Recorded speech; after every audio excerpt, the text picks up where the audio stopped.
All right. Welcome back to Monday Meeting, everybody. We're glad that you're here.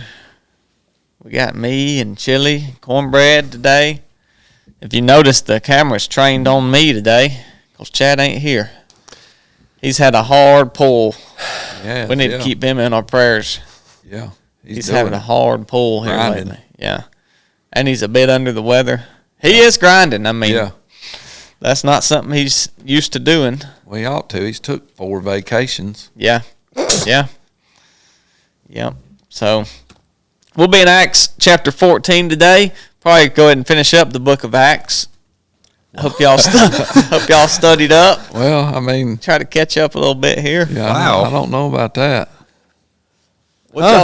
I didn't think we had got through 13. Yeah, we finished 13. I mean, you would consider that okay. Now, Dad told me last night there was more to talk about. Now, if you have more to say, well, I mean, we can definitely back it up a step.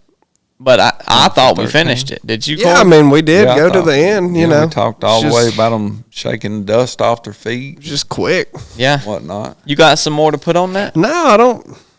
It's all right. Let's talk about it. Before we get into it, let's let one of you guys pray for us here. I will. Thanks, Chili. Dear Lord, thank you for this day and this opportunity to come together. Please be with Chad as he is traveling away from us. Just comfort him and bring him peace as this type of travel can stress him out. Please be with us as we go through the rest of our day, and please help us to glorify you with our discussion and everything else that we say, do, and think. In Jesus' name I pray, amen. Amen. So what you got on 13, Chili? I don't really have anything in particular. I don't know. I guess we covered it good enough. There's not much else to say. The big highlight for me in 13 was the reference to what is that, Isaiah, where he says, I've placed you as a light for the Gentiles, that you may bring salvation to the end of the earth. And we talked about that. That's just insane to me. I don't even have much to say about it other than how crazy it is that was in that time. But no, I mean, we covered that last week. We'll move on to 14. Just don't rush through it, man. That's pretty wild how they and as some of Ezekiel's prophecy is that way too. Yeah. Prophesying that far forward. Yeah, I mean, it's just wild. Crazy. And then that's what we see in the rest of the book of Acts is like that's what's happening. Yeah. You know. Well, I don't want to get too deep into this, but what do you think with this this stuff that's going on in prophecy, Corn? You was talking something the other day about somebody had told you that. Is that playing out like you thought? I mean, like he thought? I don't really know. So in Isaiah, a gentleman was telling me that. Now, I'm always weary when someone says, or weary's not the word. I'm always leery when somebody says, this is going to happen on this day. Yeah. Oh, yeah. But a gentleman told me the other day, Blake met this gentleman, that in Isaiah, there's a prophecy, the judgment of Elam. Mm-hmm. I seen a Facebook post about it. Did you? I did, yeah, about that scripture. Yeah. And according to this gentleman, Elam in today's time is a city that's, speaking of Persia, that's in Iran. Mm-hmm. And this was, 3 or 4 days ago that I talked to this guy. And so he pulled it up, and he said, now, over there in Israel, they read the Torah. And I said, yeah. He said, ever since October the 6th and October the 7th, when Hamas did what they did with Israel, he said, they've been reading this and things have been playing out exactly the way they're interpreting things over there. And he said, the judgment of Elam is going to happen on March the 3rd of this year. Mm-hmm. And I was like, what? 3rd or the 5th? 3rd. Okay. He said, well, that's tomorrow. Yeah, he said March the 3rd. And then he went on to talk about some nuclear reactor that's there. And so it's supposed to scatter the people. And it's supposed to be judgment like for the leaders and the nation that, keep Elam uplifted, so on and so forth. In his explanation. Where is that? That's in Iran? Yeah, that's what he was saying. That location? Yeah. They did kill one of them leaders too. Yeah, well, that was already happened. No, that hadn't happened yet. Yeah, when did they kill the leader him? died. When they kill him? The first day. Yeah, February 28th or whatever. Oh, or did March they? 1st, Yeah. whenever. Yeah. He dead. But this was last week sometime. Well, this guy missed the date. He was speaking of some nuclear reactor or something that's over there that's supposed to be damaged or something, and it's going to cause a lot of people to be dispersed and whatnot. A lot of speculation, but nonetheless, prophecy is still being fulfilled as these things happen, and we should be, paying attention to those things and be conscious of what Scripture says about what is to come. I think that's important. And we see the reasoning here. Like these were called out so long ago, and then they came to pass. But I always can't help but think about the Pharisees and the Sadducees that got so consumed in their law and in their religion that you'd say they missed the forest for the trees. It's like it was right there in front of them, but they couldn't see it because they were blinded by all of the legalities of things and their rules and that's sort of traditions. Some of what the theme in 13 was is believe or miss what God's doing. Yeah, absolutely. So we move into 14. It says the same thing happened in Iconium. Paul and Barnabas went to the Jewish synagogue and preached with such power that a great number of both Jews and Greeks became believers. Some of the Jews, however, spurned God's message and poisoned the minds of the Gentiles against Paul and Barnabas. But the apostles stayed there a long time, preaching boldly about the grace of the Lord, and the Lord proved their message was true by giving them power to do miraculous signs and wonders. Now, when I read this, my mind went to start thinking about the miraculous signs and wonders and the healings, which we'll read about here in a minute. And it made me go back to a question I've thought of before, of why does God perform these miraculous signs and wonders and healings? And do you think it is God's will to heal all people? Because some people would say that. Some people would advocate for that there should not be any sickness, and if there is, your prayers, you're just not doing it right, or you don't have the right sequence, or you don't have enough faith. Some of them would say. What's y'all's opinion on that? The miracles confirm the message to me, and do I think it's God's will to heal her? No, because that's not what happened. Yeah, exactly. Yeah, that's my thought. Yeah, I think God's will happens, so not everybody is healed, therefore it's not his will. Right. If it was, they would all be healed. Yeah, I think people that think that put too much emphasis on what they can do to make these things happen. Right. Or should it be said that it is his will that everyone isn't healed? Yeah, that's another way to say it. Yeah. And you can go back to the original, the beginning. That wasn't his will in the beginning. That wasn't his plan. Or you could just say that wasn't what happened then. These things are really hard to talk about because without having full understanding of how all of that works, then it's kind of hard to say.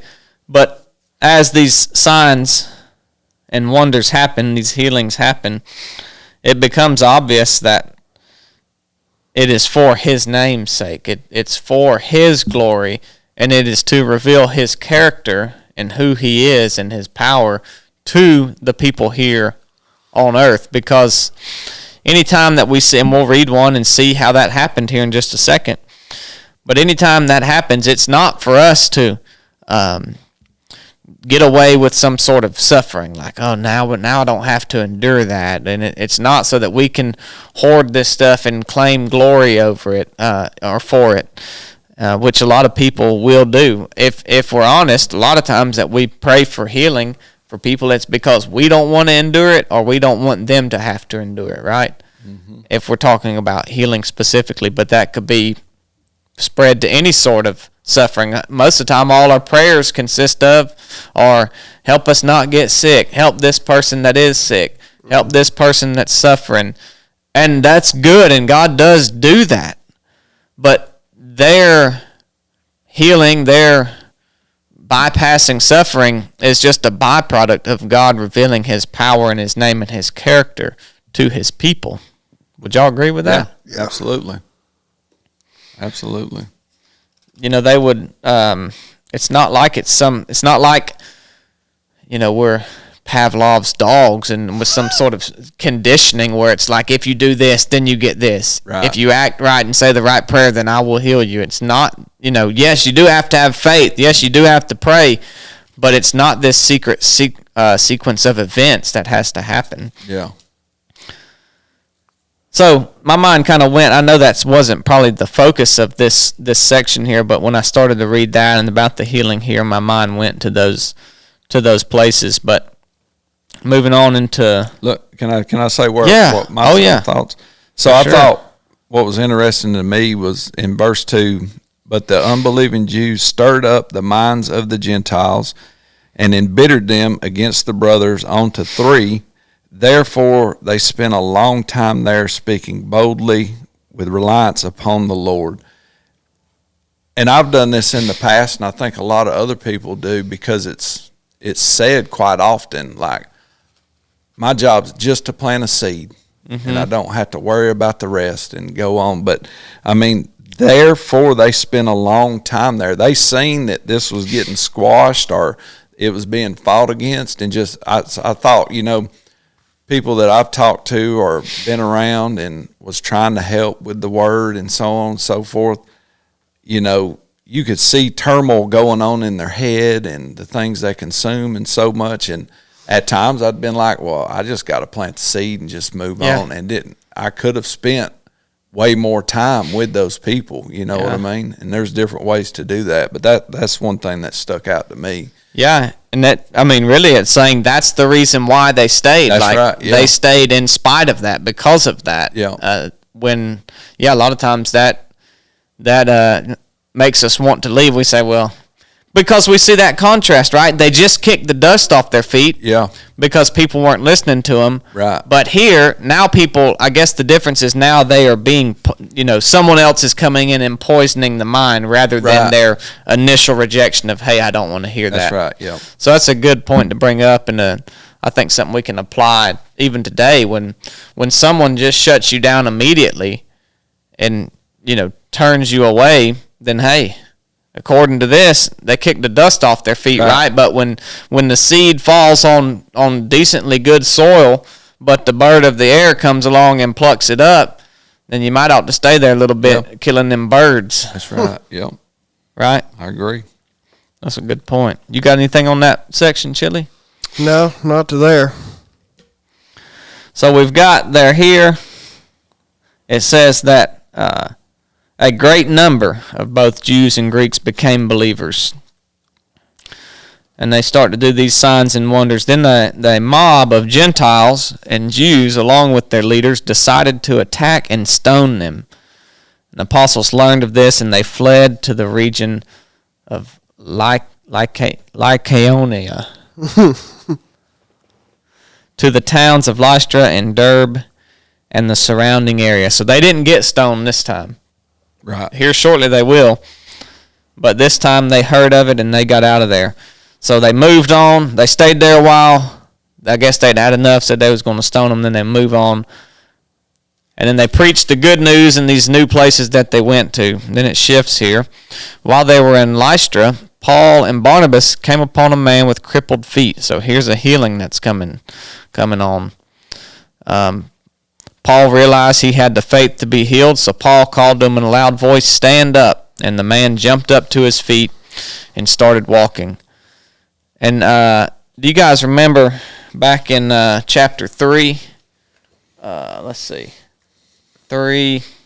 Acts chapter 3, verses 2, there's another healing that's real similar to this, and it was just interesting that I guess I don't have any sort of point in this other than the man that was at the beautiful gate. Right. Yeah, verse 2. Suddenly there was a loud sound from heaven roaring like, that's chapter 2. You got it there, Corn? Yeah. Read it. Chapter 3, verse 2. Yeah. And a man who had been unable to walk from birth was being carried, whom they used to set down every day at the gate of the temple, which is called Beautiful, in order for him to beg for charitable gifts from those entering the temple grounds. Yep, so here there's 2 people crippled from birth, never walked. One of them sitting and listening to Paul preaching. The other one sitting and listening at the gates, begging for people to be healed. And in verse 8, he's healed. He jumped up, stood on his feet, and began to walk. Then walking and leaping, praised God. He went into the temple with him. Here, Paul realized he had faith, so he called out to a loud voice, "Stand up." The man jumped to his feet and started walking. I don't know why Luke chose to use those 2 examples, but they're really similar. And what happens when this? We were talking just a second ago about healing and how it's for the Lord's name's sake. The man gets healed, and what happens? Everybody recognizes power. They say, whoa, there's some power right here. This man, we've seen him all our life. He's got busted up feet. He can't walk. And they just told him to walk. And he stood up, and now he's moving around. All right. The crowd saw that he'd done that, and they started shouting in their local dialect, "These men are gods in human form." And they start thinking that they're like these Greek gods, right? Yeah. Zeus and what's the other one? Hermes. Yeah. Yeah. And Paul and Barnabas do their best to say, that's not us. Right. And they wasn't having it. Right. They wasn't going to have none of that. And go ahead. There's not much insight into, when you read the New Testament, into what the actual life and culture was like. I mean, there is some, but there's not full in-depth. There's still a lot of questions. And like what the culture. Yeah, like what exactly the culture. I mean, you get little insights like that, but it's crazy how much you would call it Hellenism, right? That's Greek. Yeah. Like you hear it sometimes referred to as the time of Christ was a Greco-Roman world. Yeah. Like Rome was in power at the time. Right. But the culture and kind of like the way of life was still Hellenistic or Greek. Right. Like they spoke. Yeah. What was it? Koine Greek or whatever. That's what a lot of the New Testament was written in. Like it's. So, I mean, you got to realize, I don't even, at least me, I don't think of it as there's all these Gentiles and all these people running around praying to Zeus and stuff. Yeah. Like it's Greek mythology. Yeah. I mean, like that's what was dominant at the time. Yeah, they're dealing with Greeks. I think this specific area is like what modern day Turkey is now. Okay. That's where they was at. Well, yeah, because, I mean, that's a confusing power dynamic, too, of, really the Greeks, the Greek Empire, the whole was in power all the year, the hundreds of years before Christ, and then the Romans kind of took that over. Essentially, they became the dominant world force, but then the Greek culture and influence was still there. It didn't go away. Yeah. You know what I mean? But but the empire fell, but all of that stuff was still as prominent as it was, basically. Right. Yeah, and I read something about this same town. Those people believed that these same 2 gods, Zeus and Hermes, had came and visited with them. And they treated them bad. Yeah. And there was like a woman that treated them real good. And old couple. Yeah, they got all this favor and whatnot. Yeah. And so they're now thinking, here they are back. Let's not do that again. Like this, I'm sure this was a story that had went around the town, and they think this is our chance. Let's treat them right. And they're not going to hear no different. Yeah. you know. But I mean, like, just how pervasive it was in the culture too. Like you're saying that happened, and there's a priest of Zeus whose temple was just outside the city. Yeah. I mean, like, they had all kinds of stuff. I mean, it was built into the infrastructure. Yeah, absolutely. Like these gods, much like our religion is today. You know, that would have. Now it seems silly. You're like you're worshiping Zeus, but back then that would have, I guess, been very prominent. Yeah. You know, common. Yeah. It wouldn't have been a big deal. And Hermes was the god of speech.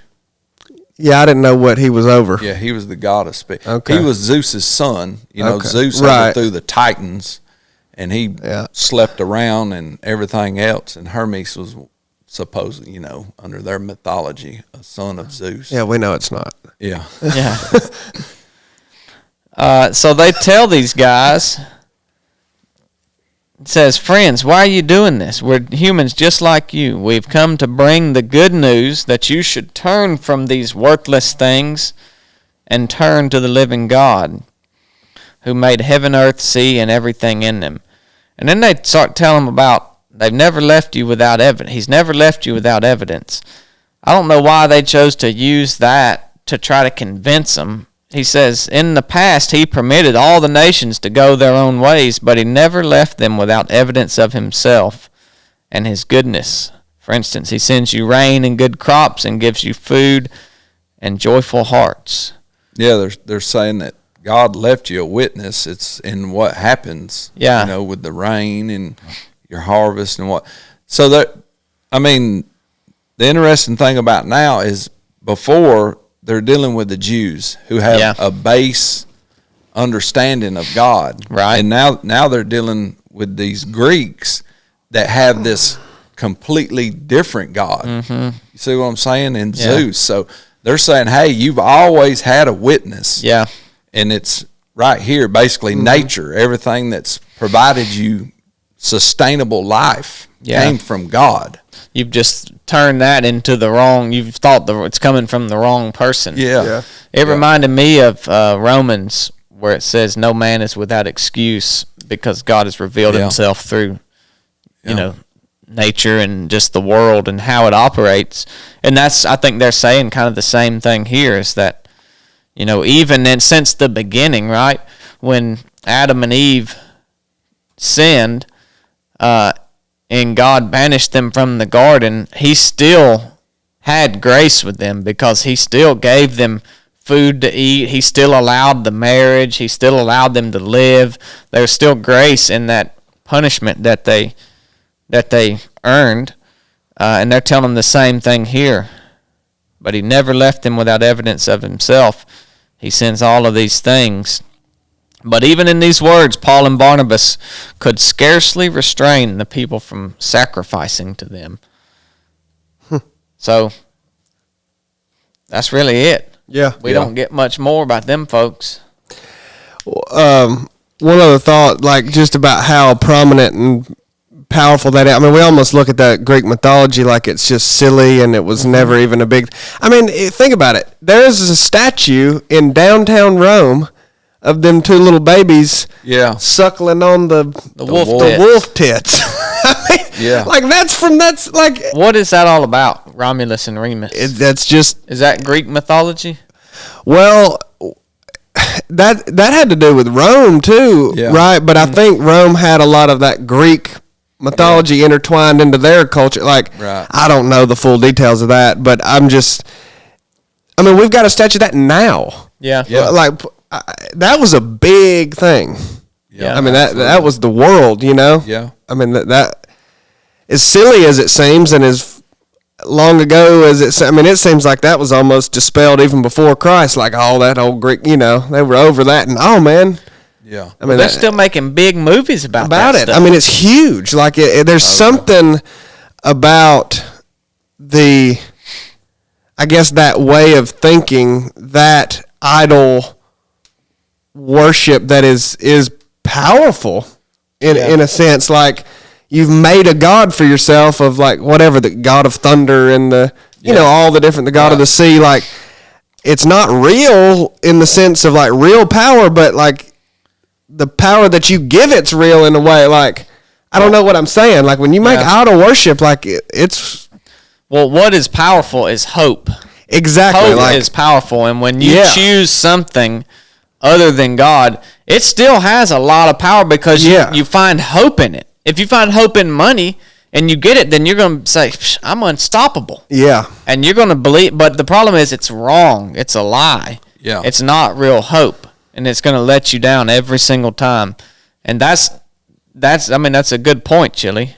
They're giving hope. They're finding hope in these other gods. Yeah. Right. It does have some sort of a power. It's not like true inherent, real power. It's like the power that they're giving it, but it does have. Mm-hmm. Yeah. It's crazy. Yeah. Even like they were saying, God gave you a witness before all this with the things that happen in nature. People worship Mother Nature. Exactly. Like, that's a big thing as well. The interesting thing to me is Barnabas and Paul both said, hey, we are just men. Yeah. When they were being called, this is Zeus and Hermes, and like they didn't even entertain that at all. It would have been really easy to say, well, these people are really digging us. They like us. We can use this to continue to spread the word, and so, but they didn't entertain it at all. They said, no. This ain't what's going on here, bub. Right. We are just men, and continued on. They just shut. But think about how many people you see that would really like. Oh, this person's liking me, and it may start out with, hey, because they like me, I can share the gospel and so on and so forth. But it'll never stop there. It'll always just build up way worse. Many people would have just said, I got a whole town worshiping me. Yeah. They've got temples built for me already. They think that's who I am. Yeah. I'm just going to be it. Yeah, absolutely. A lot of people would have taken that. I mean, pride, right? That's what it would have been, is pride. Yeah. Right. Yep, I am that person. You're right. Put me up there. But, they shut it down quick as best they could. Yep.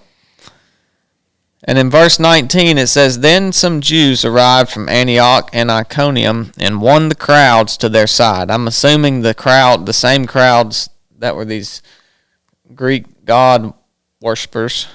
Yeah. Won the crowd to their side. They stoned Paul and dragged him out of town thinking he was dead. He must have been in bad shape. Well, that's a quick 180, though. Yeah. That these same people who were worshiping him thinking he was Zeus just said, nope, time to kill him. These Jews, man, they were masters at this, at turning people against them, the Christians. Yeah. They're following around. They sicked the women on them last chapter. Yeah. And now they're following them around. Even this continues to go on. That's what the whole book of Galatians is about. Yeah. The Jews coming in and poisoning the word that Paul had given them. And so he's dragged out of town. They thought he was dead.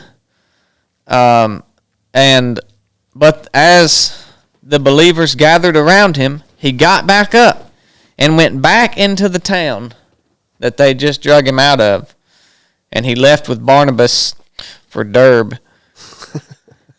But, I was thinking about this, and I was telling Corn about it the other day. But, when old Big Daddy visited Rome here the other day, Trump. Yeah, it was recent. Yeah.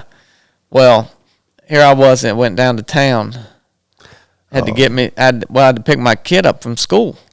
All right? Hey. You don't get to do that when Big Daddy comes. Hey, had to get something from in town. Well, she's just right outside of town. So I get a text from the school. They're shutting down the intersection at the school. Please pick your kids up ASAP. I say, all right, I'm close by. I'm going to go get her. Mm-hmm. I get up to the intersection, and it's closed down. The state patrols have got it locked down. So I pull up and ask this state patrol. He thinks I'm about to blow his checkpoint. He jumps over there in front of my car like, you idiot, I'll run you over if I was going to go through your checkpoint. I'm not going to stop. But anyways, he comes over there, and he says, oh, you can't come through here. And I was like, hey, ease up, bud. I got a question for you. How do I get over here? And he said, I don't know. We got all the intersections blocked. So I start driving around and checking them all. Sure enough, they're all blocked. All right. And so I thought, you know what? If I want to get my kid from school, I'm about to get my kid from school. And then I had to back down from that because I thought, I'll go to jail. Yeah, Minnesota. I'll go to jail. But I was just going to park and just walk across the thing. They would have had a fit. No, I'd have to fight them. But, and then I thought, you know, I say all this story to say, I just waited, right? I just collected myself. They opened the intersection back up. I seen him come through in his convoy of 47 vehicles. You know, all of them come through. And then I went and picked her up. Everything's fine. But had she been in danger, would be different. Yeah. You know, at that point, it don't matter. I'm going to go do whatever. But it got me to thinking about, like, it's pretty easy. It's pretty easy now, but it will become easier to go to jail for doing the right thing, or prison, or getting stoned or killed. And that's what these guys were doing. And I was sitting there thinking, even, like, if she would have been in danger, I would have just done it. It doesn't matter at that point with the law, because they don't know what's going on. But sure enough, I would have went to prison or jail for sure had that happen. And I just thought how much that would suck. Jail is bad enough. Prison would be rough. Oh, yeah. To be in there. That'd be ridiculous. That's a terrible institution. You might have to fight for your life in there. Oh, yeah, absolutely. You know? Yeah. And you're going to be cooped up in that darn cell. That'd be miserable. Yeah. But, look, Paul got arrested many times and nearly killed right here for doing what was right. And that just on a different level, I considered what that would be like. You know, I wasn't close to the point, but I was closer to the point then of doing what I thought was right. It's my daggum kid right there. I don't care who's coming through here. Yeah. Open up the darn roadway. But then, you know, as you start to think about that, you think, man, you could be in the jail today. Yeah, you just for doing what's right. And when that time comes, what are you going to do? We all like to say, well, we're going to do what's right. Yeah, I'll stand up for Christ if someone, and I hope that you that say that will. I like to think that I would. But in a brief moment of thinking about that, I thought, that would really, really stink to have to go to jail for doing what's right. But that time is here now in many places, and has even been here in America during the coronavirus. Oh, yeah. You remember all them pastors that went to jail for having their meetings? Yeah. Good on them for standing up for what was right and doing what was right. And I always say, hey, submission is required, and obedience is required of all of us, to God, to governing authorities, to our spouses, for there to be peace. If there is no submission, there is no peace, because we don't have control over each other. Somebody has to submit. There's peace with animals, because all them animals submit to us, other than the rogue ones that go hunting and killing folks. But there's no big war against animals and humans, because we have dominion over them. Right. God gave us that in Genesis. But we don't have control over each other. So there has to be some sort of submission. But until the time that they tell you to do something contrary to the Bible, that submission is off the table. Like Shadrach, Meshach, and Abednego. They went along with all King Nebuchadnezzar's bullcrap for a while, didn't they? And then when he said, all right, now you got to bow down, and they said, that's too far. Too much. We're not doing that. And that's always the reference I use of the point. That's the point. When they tell you to do something that's contrary to what the Lord tells you to do, you're going to submit to one of the two still. Which one are you going to pick? You know, you're going to have to deal with some consequences for it too. Some severe consequences here in Scripture, but we're talking about going to an American jail. There's far worse places you could be, but that would be pretty darn miserable.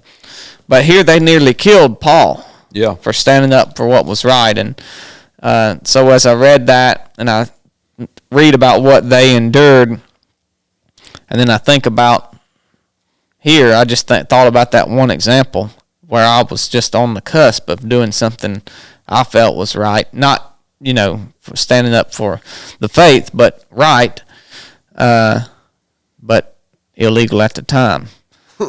And you got to weigh those things. I ended up weighing it right, but in other circumstances, that wouldn't be right. So, y'all got anything on that section?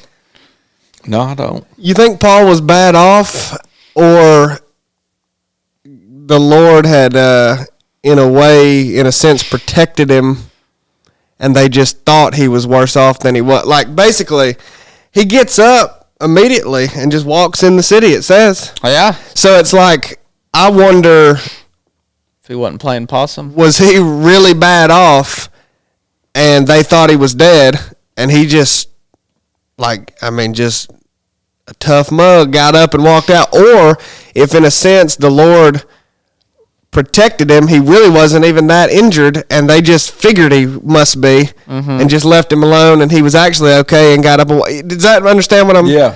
Like, I wonder what it really looked like. Like, did he actually get on the brink of death, or was he kind of shielded from that? Yeah. And protected? Does that... Yeah. You know what I mean? Right. It says that he got up after they gathered around him. I mean, that is a detail to consider, that, once everybody got there, what did they do? Start praying for him, or what happened, Yeah. Yeah. Doesn't say that they did, but... Yeah, they just stood around him, and he got up. He was in bad shape. You get I'm sure they was throwing, when you think about... Well, that's what I mean. If they actually...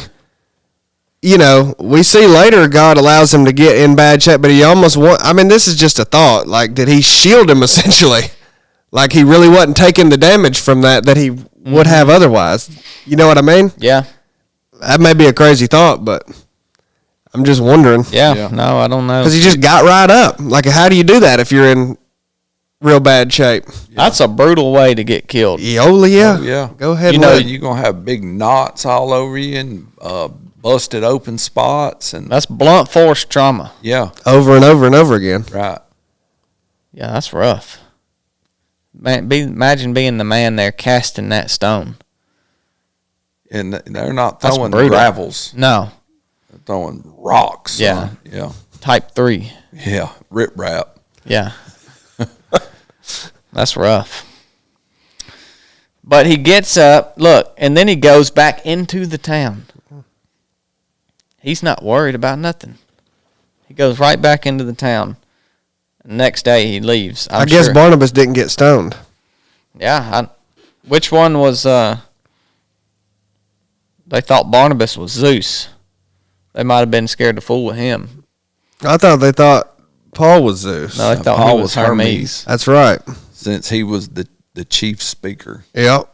So, yeah, they were afraid of Zeus, I guess. Could have been. So after he leaves for Derbe, and after preaching the good news in Derbe and making many disciples, Paul and Barnabas returned to Lystra, Iconium, and Antioch of Pisidia. All right, Lystra was where he got stoned, right? Yeah. So he leaves for a bit. Everywhere they're going, they're making many disciples. And then he goes back to the place he was stoned, all right? I mean, to me, this just shows the commitment that he has to new believers, right? Like Corn mentioned, he stayed in that other town, whatever that first town they were in, they stayed there because they saw it was being poisoned. And here he goes back to Lystra where he's nearly killed by being stoned. And I don't know, it just challenges me that a lot of times we don't want to go places. We don't want to talk to people. We don't want to do things because it's dangerous or it's inconvenient or it's costly. And he is intentionally going back to these places that are more dangerous, more costly than anywhere we're talking about going, most of us. Yeah. And he's willingly going back to there. He has this extreme commitment to these new believers and making sure that he wrote all of these other letters back to these believers, making sure, hey, I'm checking in. I heard y'all been doing this. Yeah. What's up with that? Like, the word's now been poisoned again. Don't be doing that. And he's taken all of this time. Half the time he's in prison, he's writing these letters. Then he's getting out and going back to the places. And it just made me think that we talk about whom the Son sets free is free indeed, and all of this stuff that makes it sound like it's just a good fairy tale kind of life you're going to live when you come to know the Lord. But that's opposite of what we read, right? The freedom that we experience as Christians comes internally. Our hope, our freedom from our own poor decisions and our own terrible thoughts, our freedom from all of that, that's what the freedom is. The external, you're not very free externally. You're actually bound by quite a bit and enduring a lot of suffering because of that decision that you made that is providing the internal hope that we have. Sometimes the Lord gives us reprieve, right? Going through hard times, and we get a season where we're not doing so bad.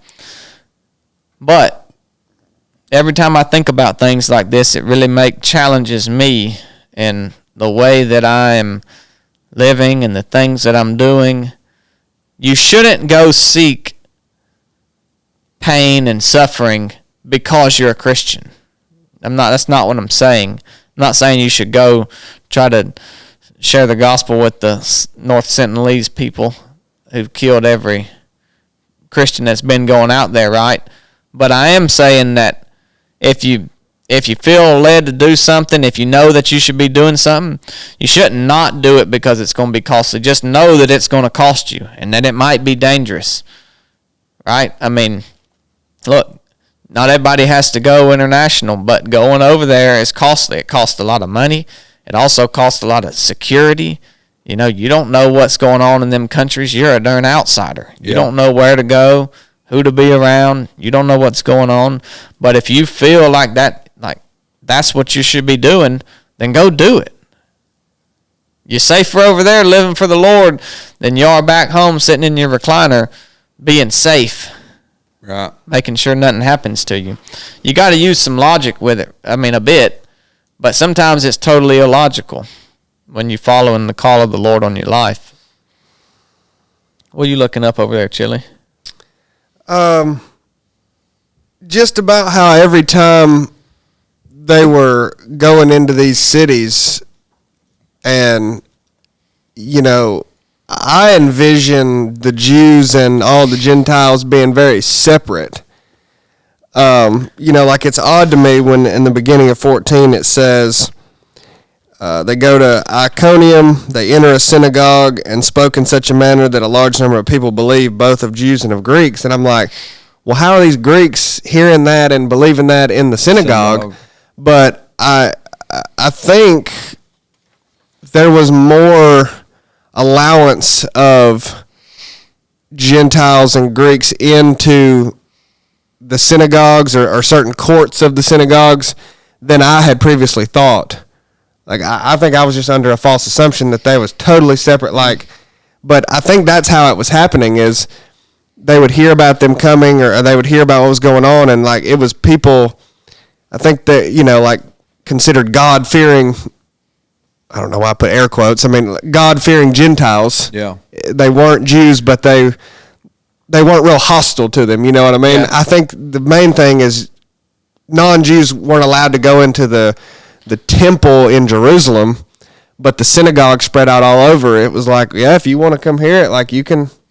Yeah. You know, I don't think that was an uncommon thing, actually. I thought it was, but turns out it wasn't. So it's just an interesting note on how this is happening. You know, we're seeing that, okay, God, you know, there's a way that's been made for the Gentile, but how is it ever even going to reach them if Paul and Barnabas just keep going into Jewish synagogues? Right. But they were allowed, you know, they were there hearing it, actually, in the actual place of the Jews, you know, so.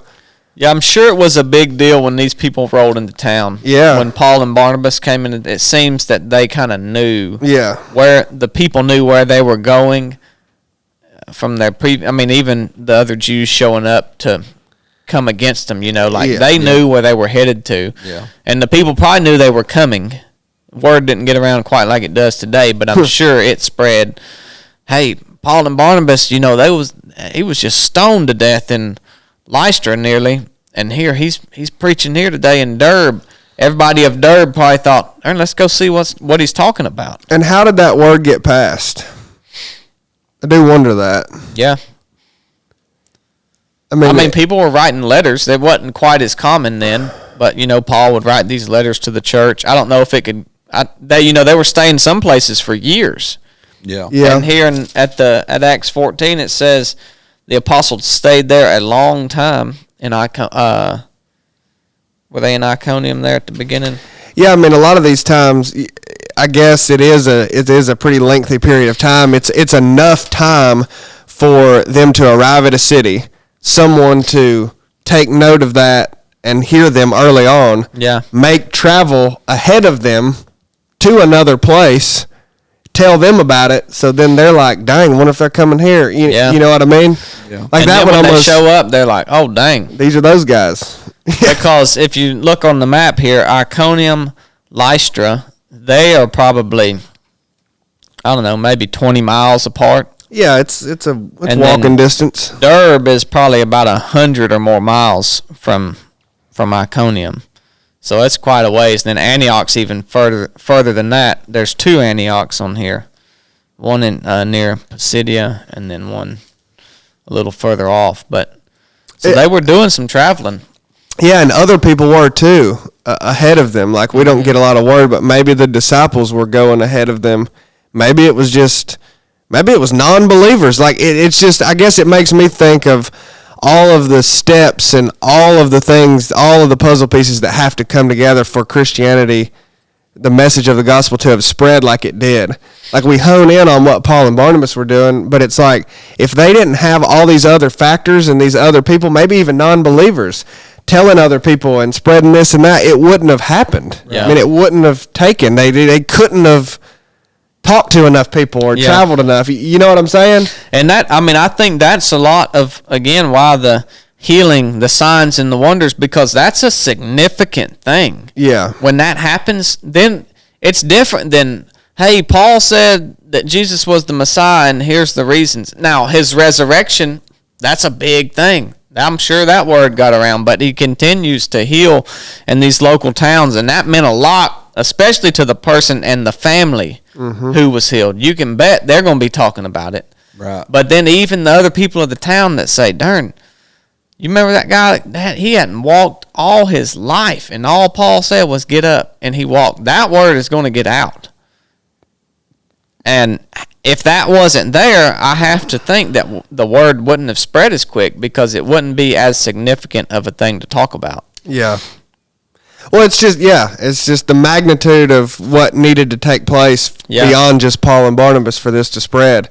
I guess it makes me think of the people who they may look up to certain people who are prominent social media figures now, or people who go speak a lot, or pastors, or whoever, and they think about the influence of people like Billy Graham and all these people, like, man, they touch somebody, like, I'm just, like, I've not done anything compared to that.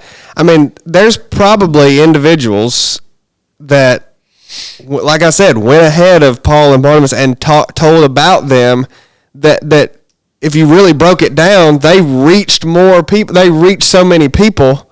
Just, it'd be kind of indirect. Yeah. But you know what I'm saying? Just the role that they played. Like, I think so many people diminish the role that they play now because they don't have a big platform or they don't do this. But it's like, who knows, man? Like, if you could quantify it, by the end of the day, some people you've never heard of may have had the most impact on people's lives. Yeah. And I think the same with this, because, like, Luke can't talk about everybody, Right. He's talking about the men who God sent out, like Paul and Barnabas, to do the work, but what about all the other? Does that even make sense what I'm saying? Yeah, absolutely. Like, it's just it's a way bigger deal, and God's plan's way bigger. The whole saga, if you will, is a lot bigger than we We just boil it down to like a few key figures, and it's like, man, it way more than that. Yeah, we tend to value the amount of people that you can reach or impact, and not the quality of the 1 or 2 or 10 people lives that you can impact through your life, through the Lord. And then the downstream effect of that. Right. That would have the numbers that you're looking for, you know. Yeah. But I think a lot of that is even rooted in pride. You know, people want that because they want to feel like, yeah, I'm doing good. Yeah. Even if it's for the Lord, you know, I'm doing good. I'm reaching all these people. But really what you can take pride in is, hey, I'm doing what the Lord has called me to do. Whether that's walking through life with this one person all your life, or whether it's millions. And that's what Paul and Barnabas did right here in 23. They appointed elders in every church because, you know what? They can't stay in every location that they went to. That's why we are the body. Because some people go to all these different places, stirring this stuff up, planting churches, and then, you know what? They move on. And someone's got to stay behind. Elders got to stay behind. It says, with prayer and fasting, they turned elders over to the care of the Lord. They turned them over and said, the Lord's going to take care of them, and they're going to run this thing, in whom they put their trust in. Then they traveled back through Pisidia, Pamphylia. They preached the word in Perga and went down to Italia. So here they continue going all over these places, but they're doing just what you're talking about. And you want, like, who? All right, what about the people in Lystra who they appointed elders in the church? What impact did they have? Lot. What, you know, what did their congregation look like? What did those people continue to do in that town that had such severe persecution? How did they live through that? There's a whole book could be written on that if you had the information, you know. But, yeah, everybody's got different roles. Some are the head, some are the feet, some are the leg, whatever. You know, we're all different parts of the body that makes this one thing go through the power of the Lord. And it says, finally, they returned by ship to Antioch of Syria. Yep. So here, Antioch, they said, we're not walking on that land no more. We're going to take the ship right through here, the Mediterranean Sea. They did that. They went back to where their journey began. The believers there had entrusted them to the grace of God to do the work they had now completed. Upon arriving in Antioch, they called the church together and reported everything God had done through them and how he had opened the door of faith to the Gentiles too. And they stayed there with the believers for a long time.